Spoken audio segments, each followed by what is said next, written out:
Hi all, welcome to competitive cracker. എൻ്റെ പേര് റബീഹത്ത്.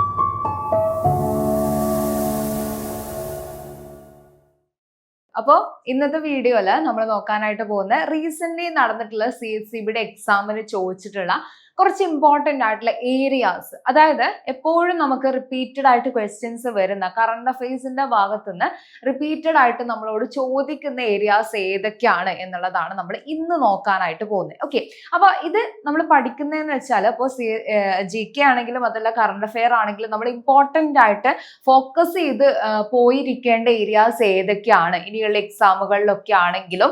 Okay, ഇപ്പോൾ റീസെന്റ് നടന്ന ഒരുപാട് എക്സാമുകൾ ഉണ്ട്, ഓരോ ആഴ്ചയും നമുക്ക് എക്സാമുകൾ നടന്നുകൊണ്ടിരിക്കുന്നുണ്ട്. അപ്പൊ ഇതിന്റെയൊക്കെ ബേസിൽ ഇമ്പോർട്ടന്റ് ആയിട്ട് നിങ്ങൾ പഠിച്ചിരിക്കേണ്ട ഏരിയാസ് ഏതൊക്കെയാണ്, ഒരിക്കലും സ്കിപ്പ് ചെയ്യാൻ പാടില്ലാത്ത ഏരിയാസ് ഏതൊക്കെയാണ് എന്നുള്ളതാണ് നമ്മൾ ഇന്ന് നോക്കാനായിട്ട് പോകുന്നത്. ഓക്കെ, അപ്പോ ഇതിൽ ആദ്യം തന്നെ കറണ്ട് അഫയേഴ്സിന്റെ ഭാഗം നമ്മൾ നോക്കുന്ന സമയത്ത് കറണ്ട് അഫയേഴ്സിന്റെ ഭാഗത്ത് നിന്ന് എങ്ങനെയൊക്കെയാണ്, അതല്ലെങ്കിൽ ഏതൊക്കെ ഏരിയാസ് ഫോക്കസ് ചെയ്തുകൊണ്ടാണ് ക്വസ്റ്റ്യൻസ് വരുന്നത് എന്നുള്ളത് ഇപ്പോ ഈ അടുത്ത് നടന്ന എക്സാമുകളൊക്കെ വെച്ച് നമ്മൾ നോക്കുകയാണെന്നുണ്ടെങ്കിൽ ഇവിടെ നമുക്കറിയാം കറണ്ട് അഫയേഴ്സിൽ നമ്മൾ നോക്കുന്ന സമയത്ത് ഇവിടെ മെയിൻ ആയിട്ട് നിങ്ങൾ പഠിച്ചിരിക്കേണ്ട കുറച്ച് ഏരിയാസ് ഉണ്ട്.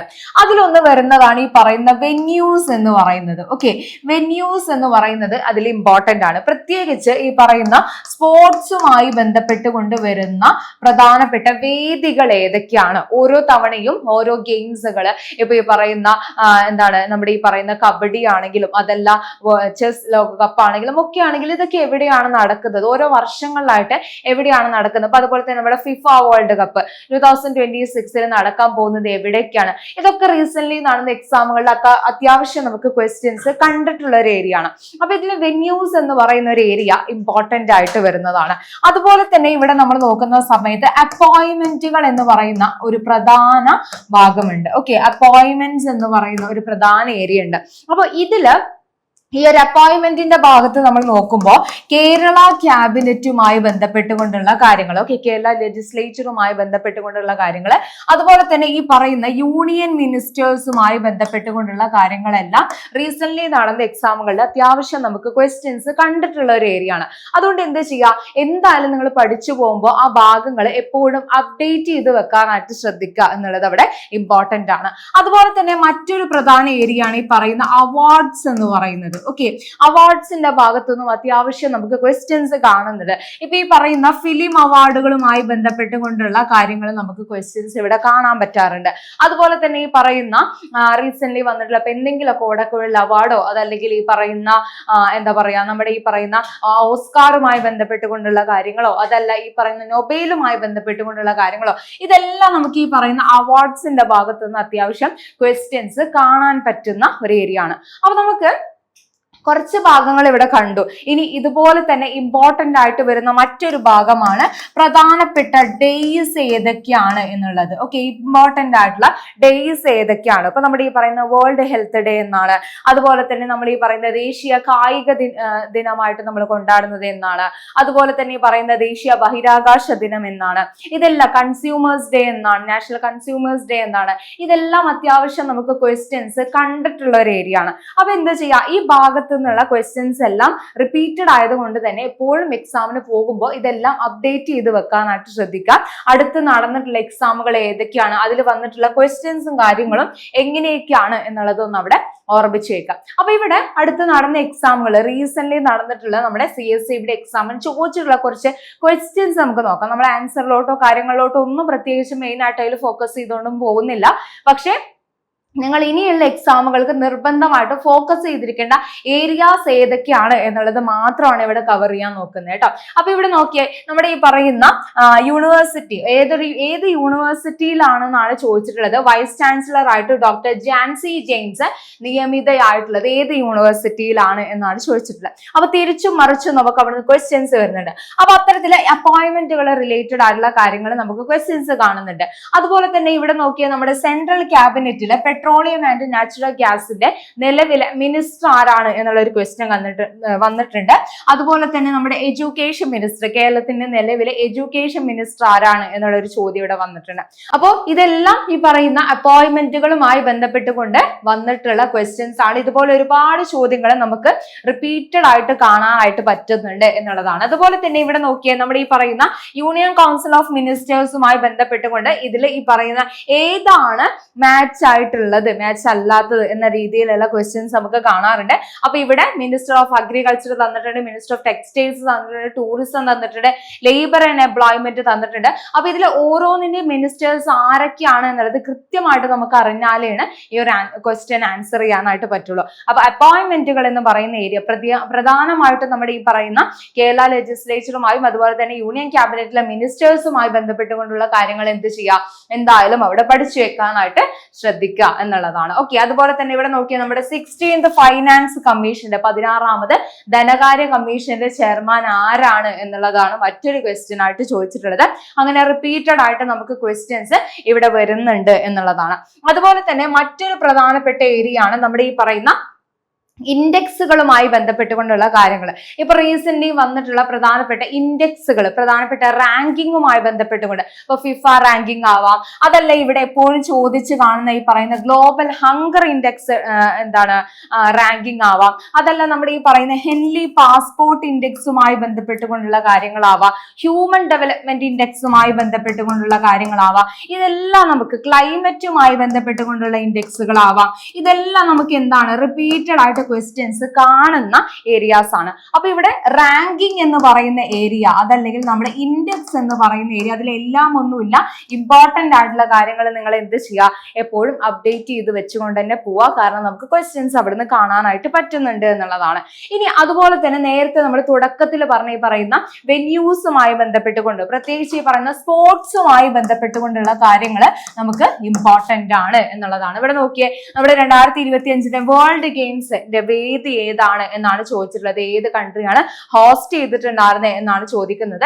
അതുപോലെ തന്നെ ഈ പറയുന്ന first Indian sports woman who won the Olympics medal, ഒളിമ്പിക്സുമായി ബന്ധപ്പെട്ടുകൊണ്ട് ബേസിക് ആയിട്ടുള്ള കാര്യങ്ങൾ നിങ്ങൾ എന്ത് ചെയ്യുക, അവിടെ പഠിച്ചു പോവുക എന്നുള്ളതാണ്. അപ്പൊ നമ്മള് ഈ പറയുന്ന ചോദിച്ച് കാണാറുണ്ട്. ഇപ്പൊ നമ്മുടെ ഈ പറയുന്ന ഗ്രാൻഡ് സ്ലാം എന്ന് പറയുന്ന വാക്ക് ഏത് താഴെ പറയുന്നതിൽ ഏത് സ്പോർട്സ് ഇനവുമായി ബന്ധപ്പെട്ടതാണ് എന്നുള്ള ടൈപ്പ് ഓഫ് ക്വസ്റ്റ്യൻസ് നമുക്ക് ചോദിച്ചു കാണാറുണ്ട്. അപ്പൊ ഗ്രാൻഡ് സ്ലാം ടൂർണമെന്റുകൾ നമ്മുടെ ടെന്നീസ് ടൂർണമെന്റുകളുമായി ബന്ധപ്പെട്ടുകൊണ്ട് വരുന്നതാണ്. അപ്പൊ ഇത്തരത്തില് സ്പോർട്സിന്റെ ബേസിക് ആയിട്ടുള്ള കാര്യങ്ങൾ, അതിൽ വരുന്ന ഓരോ ടേംസ് എന്ന് പറയുന്നത് എന്തുമായി കണക്ട് ചെയ്തുകൊണ്ടാണ് നിൽക്കുന്നത് എന്നുള്ള കാര്യങ്ങളൊക്കെ അവിടെ ഒന്ന് നോക്കി പോകാനായിട്ട് ശ്രദ്ധിക്കുക എന്നുള്ളതാണ്. അതുപോലെ ഈ പറയുന്ന ഇവിടെ നോക്കി ആദ്യമായിട്ട് ഏത് കേരളായിട്ടാണ് ഒളിമ്പിക് മെഡൽ നേടിയിട്ടുണ്ടായിരുന്നത് എന്നുള്ളതാണ്. അപ്പൊ ഈ ടൈപ്പ് ഓഫ് ക്വസ്റ്റ്യൻസും ഈ പറയുന്ന സ്പോർട്സിന്റെ ഭാഗത്ത് നമുക്ക് കാണാൻ പറ്റുന്നുണ്ട്.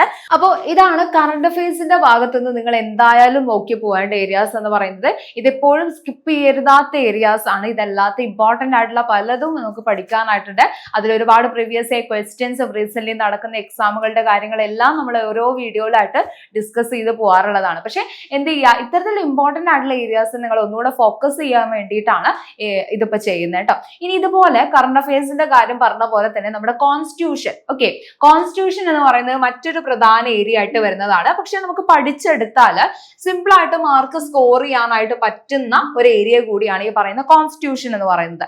ഇവിടുന്നാണെങ്കിലും നമുക്ക് റിപ്പീറ്റഡ് ആയിട്ട് ക്വസ്റ്റ്യൻസ് ചോദിച്ച് കാണുന്ന കുറച്ച് ഏരിയാസ് ഉണ്ട്. അതിലൊന്ന് വരുന്നതാണ്, ഇമ്പോർട്ടന്റ് ആയിട്ട് നിങ്ങൾ നോക്കി പോകേണ്ടതാണ് നമ്മുടെ ഫണ്ടമെന്റൽ റൈറ്റ്സ് എന്ന് പറയുന്നത്. ഓക്കെ, ഫണ്ടമെന്റൽ റൈറ്റ്സ് എന്ന് പറയുന്നത് എപ്പോഴും ക്വസ്റ്റ്യൻസ് കാണാൻ പറ്റുന്നതാണ്. ഓക്കെ, ഫണ്ടമെന്റൽ ഡ്യൂട്ടീസ് എന്നൊന്നും അങ്ങനെ ക്വസ്റ്റ്യൻസ് കാണാറില്ല എങ്കിലും ഫണ്ടമെന്റൽ റൈറ്റ്സ് എന്ന് പറയുന്നത് അവിടെ ഇമ്പോർട്ടന്റ് ആണ്.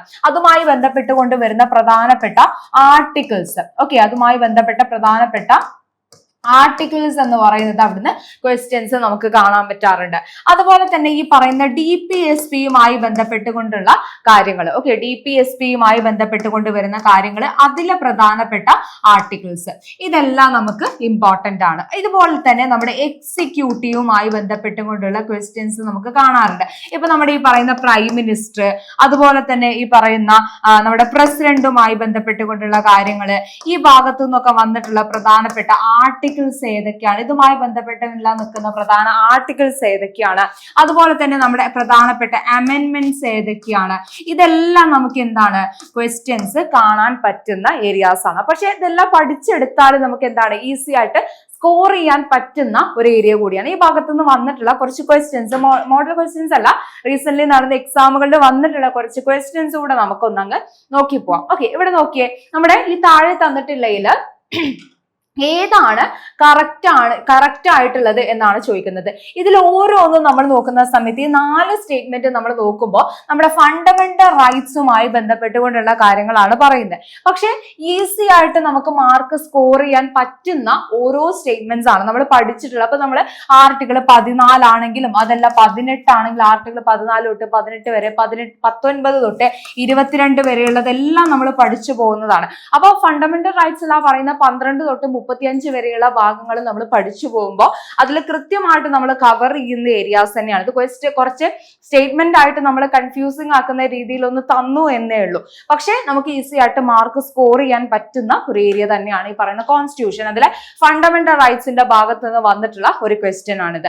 അതുപോലെ തന്നെ നമ്മുടെ ഈ പറയുന്ന പ്രിയാമ്പിളുമായി ബന്ധപ്പെട്ടുകൊണ്ടുള്ള ക്വസ്റ്റ്യൻസ്, പ്രിയാമ്പിള്, അതുപോലെ തന്നെ നമ്മുടെ ഈ പറയുന്ന കോൺസ്റ്റിറ്റ്യൂന്റ് അസംബ്ലിയുമായി ബന്ധപ്പെട്ടുകൊണ്ടുള്ള ക്വസ്റ്റ്യൻസ് എല്ലാം നമുക്ക് കാണാറുണ്ട്. കോൺസ്റ്റിറ്റ്യൂന്റ് അസംബ്ലിയുടെ ഫോർമേഷൻ എന്നായിരുന്നു, എന്നാണ് ഇത് ഫോം ചെയ്യുന്നത്, ആദ്യത്തെ മീറ്റിംഗ് എന്നാണ് നടക്കുന്നത്, അതിന്റെ അധ്യക്ഷനായിട്ട് ഡോക്ടർ സച്ചിദാനന്ദ സിൻഹ എന്നാണ് വരുന്നത്, അതുപോലെ തന്നെ ഈ പറയുന്ന സ്ഥിര അധ്യക്ഷനായിട്ട് രാജേന്ദ്ര പ്രസാദ് എന്നാണ് വരുന്നത്. ഇത്തരത്തിലുള്ള ക്വസ്റ്റ്യൻസ് എല്ലാം നമുക്ക് ഈ ഒരു ഭാഗത്ത് നിന്ന് കാണാൻ പറ്റാറുണ്ട്. അതുപോലെ തന്നെ ഇവിടെ നോക്കിയത് ഐഡന്റിറ്റി കാർഡ് ഓഫ് കോൺസ്റ്റിറ്റ്യൂഷൻ എന്ന് പ്രിയാമ്പിളിനെ വിശേഷിപ്പിച്ചത് ആരാണ് എന്നുള്ളത് ഒരു ക്വസ്റ്റ്യൻ ഇവിടെ വന്നിട്ടുണ്ട്. അതുപോലെ തന്നെ മറ്റൊരു പ്രധാന ഏരിയ ആണ് നമ്മുടെ ഫണ്ടമെന്റൽ റൈറ്റ്സ് തന്നെ നമ്മൾ പഠിച്ചു പോകുമ്പോൾ ആർട്ടിക്കിൾ 32 എന്ന് പറയുന്നത്. ആ 32ൽ വരുന്ന 5 പ്രധാനപ്പെട്ട റിട്ടുകൾ, ആ റിട്ടുകൾ എന്താണ് എന്നുള്ള രീതിയിൽ, അതുപോലെ തന്നെ ഈ പറയുന്ന റിട്ടുകൾ പുറപ്പെടുവിക്കുന്നതിന് സുപ്രീം കോടതിക്ക് ഹൈക്കോടതിക്ക് അധികാരമുണ്ട് എന്ന് നമുക്കറിയാം അല്ലെ. അപ്പൊ അതുമായി ബന്ധപ്പെട്ടുകൊണ്ട് ഏതാണ് സുപ്രീം കോടതിക്ക് ഇതിനുള്ള അധികാരം നൽകുന്നത്, ഏത് ആർട്ടിക്കിൾ ആണ് എന്നുള്ള ഒരു ക്വസ്റ്റ്യൻ ആണ് ഇവിടെ തന്നിട്ടുള്ളത്. അപ്പൊ അത്തരത്തിലുള്ള കാര്യങ്ങളെല്ലാം നമുക്ക് ഫണ്ടമെന്റൽ റൈറ്റ്സ് എന്ന് പറയുന്ന ഏരിയ പഠിച്ചു പോയാൽ കൃത്യമായിട്ട് ആൻസർ ചെയ്യാൻ പറ്റുന്നതാണ്. ഇനി ഇതുപോലെ തന്നെ നമ്മുടെ ഈ പറയുന്ന അമെൻമെന്റ്, കോൺസ്റ്റിറ്റ്യൂഷൻ അമെൻമെന്റ് നമ്മൾ പഠിക്കുമ്പോൾ എല്ലാം കുറെ ഒന്നും നമുക്ക് പഠിക്കാനായിട്ടില്ല, കുറച്ച് കാര്യങ്ങൾ തന്നെയാണ് അമെൻമെന്റിൽ പഠിക്കാനുള്ളത്. ബേസിക് ആയിട്ട് എന്താണ് അതിൽ പഠിക്കേണ്ടത്, ഓരോ പ്രധാനപ്പെട്ട അമെൻമെന്റുകൾ ഏതാണ് എന്നുള്ളത് അവിടെ പഠിച്ചു പോവാ. ഇപ്പൊ ഇവിടെ നോക്കിയ വിച്ച് കോൺസ്റ്റിറ്റ്യൂഷൻ അമെൻമെന്റ് ensure 10% reservation for economically weaker sections of the society. EWSന് 10% റിസർവേഷൻ എൻഷുർ ചെയ്യുന്നത് താഴെ പറയുന്നതിൽ ഏത് അമെൻമെന്റ് ആണ് എന്നാണ് ചോദിച്ചത്. അപ്പൊ അമെൻമെന്റ് എന്ന് പറയുമ്പോൾ നമുക്ക് കുറെ ഒന്നും നോക്കാനില്ല, ഇമ്പോർട്ടന്റ് ആയിട്ടുള്ള കാര്യങ്ങൾ മാത്രം അവിടെ പഠിച്ചു പോവുക എന്നുള്ളതാണ്. അതുപോലെ തന്നെ നമ്മുടെ ഈ പറയുന്ന ഫണ്ടമെന്റൽ ഡ്യൂട്ടീസിലെ ഏത് പാർട്ടാണ് ഡിഫൈൻ ചെയ്യുന്നത് എന്നുള്ളതാണ്. അപ്പൊ ഇവിടെ അമെൻമെന്റ് നമുക്ക് ഇമ്പോർട്ടന്റ് ആയ പോലെ തന്നെ ഇമ്പോർട്ടന്റ് ആണ് നമ്മുടെ പാർട്സ് ഓഫ് ഇന്ത്യൻ കോൺസ്റ്റിറ്റ്യൂഷൻ എന്ന് പറയുന്നത്, അതും ഇവിടെ പഠിച്ചു പോകേണ്ടതാണ്. ഓക്കെ, അതുപോലെ തന്നെ ഇവിടെ നോക്കിയാൽ നമ്മുടെ ഈ പറയുന്ന മാഗ്ന കാർട്ട ഓഫ് കോൺസ്റ്റിറ്റ്യൂഷൻ എന്ന് നമ്മൾ വിശേഷിപ്പിക്കപ്പെടുന്നത് ഏതിനെയാണ് എന്നൊക്കെയാണ് ചോദിച്ചിട്ടുള്ളത്. അപ്പൊ ഇത്തരത്തില് കോൺസ്റ്റിറ്റ്യൂഷന്റെ ബേസിക് ആയിട്ട് നമ്മൾ പഠിച്ചു പോകുന്ന കാര്യങ്ങൾ നിങ്ങളൊന്ന് അവിടെ നോക്കിയാൽ നിങ്ങൾക്ക് എന്ത് ചെയ്യാൻ പറ്റും, ഇവിടെ ഈസി ആയിട്ട് മാർക്ക് സ്കോർ ചെയ്യാൻ പറ്റുന്ന ഒരു ഏരിയ തന്നെയാണ്. ഓക്കെ, അപ്പോൾ കോൺസ്റ്റിറ്റ്യൂഷന്റെ ഭാഗത്ത് നിന്ന് നിങ്ങൾ എന്തായാലും പറഞ്ഞ ഏരിയാസ് ഒക്കെ ഒന്ന് അവിടെ കവർ ചെയ്ത് പോവുക എന്നുള്ളതാണ്. അത് കഴിഞ്ഞ് നമ്മൾ UNOലോട്ട് വരുന്ന സമയത്ത് നമ്മുടെ സിലബസിൽ ആദ്യം തന്നെ പറഞ്ഞു പോകുന്ന ഒരു ഏരിയ ആണ് അല്ലെ. ചെറിയൊരു ഏരിയ ആണ്, ചെറിയതാണെങ്കിലും വലുതാണെങ്കിലും എന്താണ് കുറച്ചധികം കാര്യങ്ങൾ നമുക്ക് പിന്നെ അതിന്റെ ഓരോ ഭാഗങ്ങളുമായി ബന്ധപ്പെട്ടുകൊണ്ട് പഠിച്ചു പോകാനുണ്ട്. പക്ഷെ മാർക്ക് സ്കോർ ചെയ്യാൻ പഠിച്ചെടുത്താൽ കുറച്ച് സമയം കൊണ്ട് തന്നെ ഒരു 2 മണിക്കൂർ എങ്ങാനും നിങ്ങളൊന്ന് കഷ്ടപ്പെട്ടിരുന്നാൽ പഠിച്ചെടുക്കാൻ പറ്റുന്ന, കവർ ചെയ്യാൻ പറ്റുന്ന ഒരു ഏരിയ തന്നെയാണ് UNO എന്ന് പറയുന്നത് അല്ലെ. അപ്പൊ അവിടുന്ന് വന്നിട്ടുള്ള ഒരു സ്റ്റേറ്റ്മെന്റ് ടൈപ്പ് ക്വസ്റ്റ്യൻ ആണ്. പക്ഷെ എല്ലാം ബേസിക് ആയിട്ടാണ് ചോദിച്ചത്, ബേസിക് ആയിട്ടുള്ള കാര്യങ്ങൾ തന്നെയാണ് പറയുന്നത്. നമ്മുടെ 1989 ഏത് വർഷമായിട്ടാണ് UN ഡിക്ലെയർ ചെയ്തിട്ടുണ്ടായിരുന്നത് എന്നുള്ള കാര്യം ചോദിക്കുന്നുണ്ട്. അതുപോലെ തന്നെ നമ്മുടെ UNOയുടെ ആദ്യത്തെ ജനറൽ അസംബ്ലി മീറ്റിംഗ് എവിടെയാണ് നടന്നിട്ടുണ്ടായിരുന്നത് എന്നുള്ള കാര്യം പറയുന്നുണ്ട്. UN ഡേ ആയിട്ട് നമ്മൾ ഒബ്സർവ് ചെയ്യുന്നത് എന്നാണ് എന്നുള്ള കാര്യം പറയുന്നുണ്ട്. അതുപോലെ തന്നെ UNന്റെ ഹെഡ് ക്വാർട്ടർ എവിടെയാണ് എന്നുള്ള കാര്യം പറയുന്നുണ്ട്. അപ്പൊ ഇതെല്ലാം നമ്മൾ UNOനെ കുറിച്ച് പറയുമ്പോൾ ബേസിക് ആയിട്ട് നമ്മൾ പറഞ്ഞു പോകുന്ന കാര്യങ്ങൾ തന്നെയാണ്. അതൊരു സ്റ്റേറ്റ്മെന്റ് ആയിട്ട് അങ്ങ് പറഞ്ഞു എന്നേ ഉള്ളൂ. പക്ഷെ നമുക്ക് മാർക്ക് സ്കോർ ചെയ്യാൻ പറ്റുന്ന പറ്റുന്ന ഒരു ഏരിയ തന്നെയാണ് അല്ലെ. അത് കഴിഞ്ഞ് നമ്മൾ എക്കണോമിക്സിലോട്ട് വരുന്ന സമയത്ത് അവിടെ എപ്പോഴും ക്വസ്റ്റ്യൻ കാണാൻ പറ്റുന്ന ഒരു ഏരിയ ആണ് ഈ പറയുന്ന 5 year പ്ലാൻസ് എന്ന് പറയുന്നത്. 5 year പ്ലാൻസിൽ നമുക്ക് ഒരുപാടൊന്നും പഠിക്കാനില്ല. 1 തൊട്ട് 12 വരെ 5 year പ്ലാൻസ് പറയുന്നുണ്ട് എന്നുണ്ടെങ്കിലും ഈ 12ഉം നമുക്ക് എന്തല്ല, ഇമ്പോർട്ടന്റ് അല്ല എന്നുള്ള കാര്യമാണ്. അതിൽ തിരഞ്ഞെടുത്തിട്ടുള്ള പ്രത്യേകിച്ച് നിങ്ങൾ അവിടെ എന്ത് ചെയ്യുക, ഇവിടെ ഈ പറയുന്ന പ്രീവിയസ് ഇയർ ക്വസ്റ്റ്യൻസ് നോക്കുക എന്നുള്ളതാണ്. ആ ഭാഗത്ത് നിന്ന് റിപ്പീറ്റഡ് ആയിട്ട് എവിടുന്നാണോ ക്വസ്റ്റ്യൻസ് വന്നിട്ടുള്ളത് അതല്ല എപ്പോഴും ക്വസ്റ്റ്യൻസ് കാണുന്ന ആ ഓപ്ഷനിൽ വരുന്ന കാര്യങ്ങളൊക്കെ ഒന്ന് നോക്കി പോവാണെന്നുണ്ടെങ്കിൽ ഇപ്പൊ പല 5 year പ്ലാനുകൾ പല പേരുകളിൽ അറിയപ്പെടുന്ന, പല മോഡലുകളിൽ അറിയപ്പെടുന്ന, അപ്പൊ അത് ഏത് മോഡലുമായി ബന്ധപ്പെട്ടുകൊണ്ടാണ് വരുന്നത്, അങ്ങനെയുള്ള കാര്യങ്ങൾ, അങ്ങനെയുള്ള ഇമ്പോർട്ടന്റ് ആയിട്ടുള്ള കാര്യങ്ങൾ എന്തെങ്കിലും പ്രത്യേകമായിട്ട് അച്ചീവ് ചെയ്തിട്ടുണ്ട് എന്നുണ്ടെങ്കിൽ ആ കാര്യങ്ങൾ, അങ്ങനെയുള്ള കാര്യങ്ങൾ മാത്രം നമുക്ക് ഈ പറയുന്ന 5 year പ്ലാൻസിൽ പഠിച്ചു പോയാൽ മതി. 1 തൊട്ട് 12 വരെയുള്ളത് ഫുൾ ആയിട്ട് പഠിച്ചു പോകണം എന്നുള്ളത് അവിടെ നിർബന്ധമില്ല എന്നുള്ള ഒരു കാര്യമാണ്.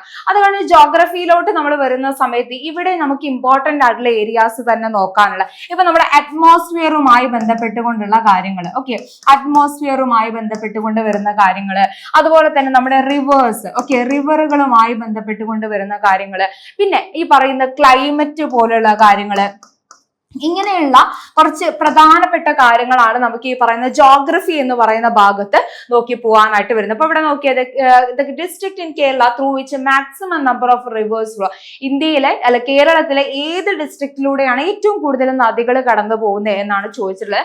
അങ്ങനെയുള്ള ഈ പറയുന്ന ഇവിടെ നോക്കിയ പിന്നെ അതുപോലെ തന്നെ ഈ പറയുന്ന ഹൈഡ്രോ ഇലക്ട്രിക്, നമ്മുടെ റിവറുകൾ പഠിച്ചു പോകുമ്പോൾ എന്തായാലും അതിനോടൊപ്പം പഠിച്ചു പോകുന്ന ഒരു ഏരിയ തന്നെയാണ്.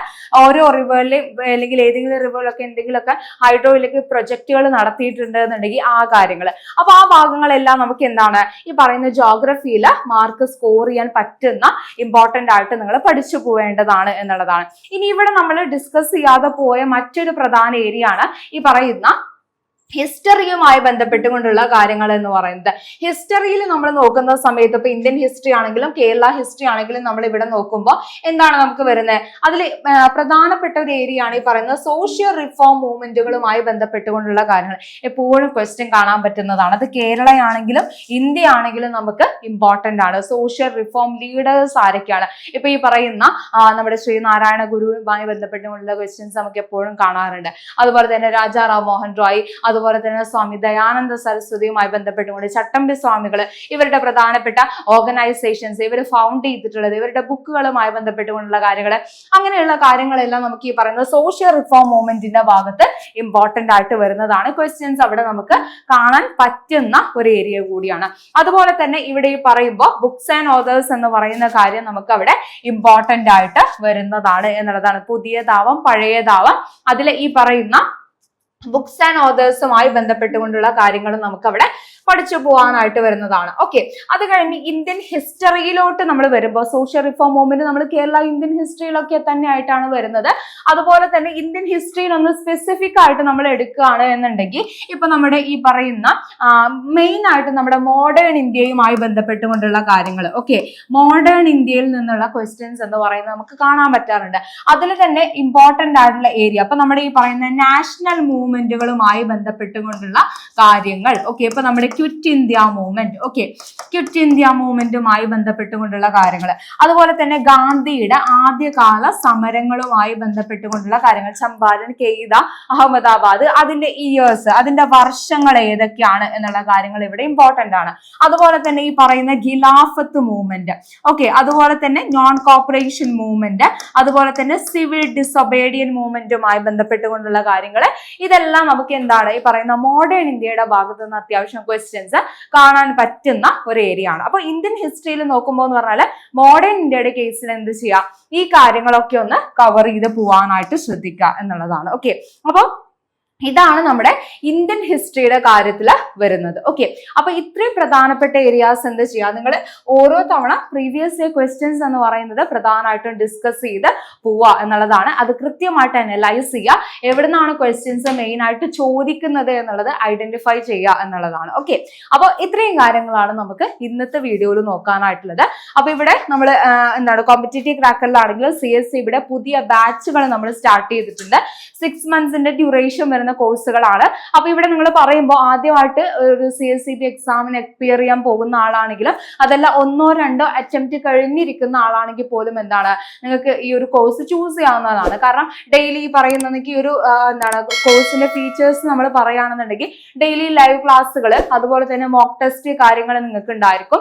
അതുപോലെ തന്നെ റീസെന്റ് നടക്കുന്ന ഓരോ എക്സാമ്പിൾ പറയാം, ഈ ഒരു കഴിഞ്ഞ മാസം ഈ മാസമൊക്കെ ആയിട്ട് നമുക്ക് ഓരോ വീക്കിൽ എക്സാംസ് നടക്കുന്നുണ്ട് അല്ലെ. അപ്പൊ അതിന്റെ കൃത്യമായിട്ട് ആ ക്വസ്റ്റ്യൻ പേപ്പേഴ്സിന്റെ എല്ലാം കൃത്യമായിട്ടുള്ള ഓരോ ഏരിയാസ് ഡിവൈഡ് ചെയ്തുകൊണ്ട് തന്നെ കൃത്യമായിട്ടുള്ള എന്താണ് അനാലിസിസ് കാര്യങ്ങൾ എല്ലാം നടന്നു പോകുന്നതാണ്. ഓക്കെ, അപ്പൊ ഇത്തരത്തില് ഈ പറയുന്ന പ്രീവിയസ് ഇയർ ക്വസ്റ്റ്യൻസുമായി ബന്ധപ്പെട്ടുകൊണ്ടുള്ള കാര്യങ്ങൾ, GK ആണെങ്കിലും കറണ്ട് അഫെയർ ആണെങ്കിലും ബാക്കി പറയുന്ന main areas, core areas relate ചെയ്തുകൊണ്ടുള്ള കാര്യങ്ങളൊക്കെ ആണെങ്കിലും നമുക്ക് ഡിസ്കസ് ചെയ്ത് പോകാവുന്നതാണ്. അതുപോലെ തന്നെ നിങ്ങളെ ഗൈഡ് ചെയ്യുന്നതിനായിട്ട് മെന്ററും കാര്യങ്ങളും മെന്റർഷിപ്പും കാര്യങ്ങളും എല്ലാം അടങ്ങുന്ന ഒരു ബാച്ച് തന്നെയാണ്.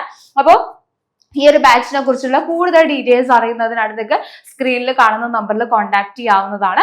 അപ്പൊ ഇതുപോലെ നമുക്ക് എന്ത് ചെയ്യാം, ഇനി ഓരോ ഏരിയാസ് നിങ്ങൾക്ക് ബുദ്ധിമുട്ടുള്ള ഏരിയാസ് ഏതൊക്കെയാണെന്നുള്ളത് കമന്റ് ചെയ്യുകയാണെന്നുണ്ടെങ്കിൽ ആ ഭാഗങ്ങളുമായി ബന്ധപ്പെട്ടുള്ള ക്ലാസ്സുകളും കാര്യങ്ങളൊക്കെ നമുക്ക് നെക്സ്റ്റ് വീഡിയോ ആയിട്ട് പ്രൊവൈഡ് ചെയ്യാം. Okay, so thank you.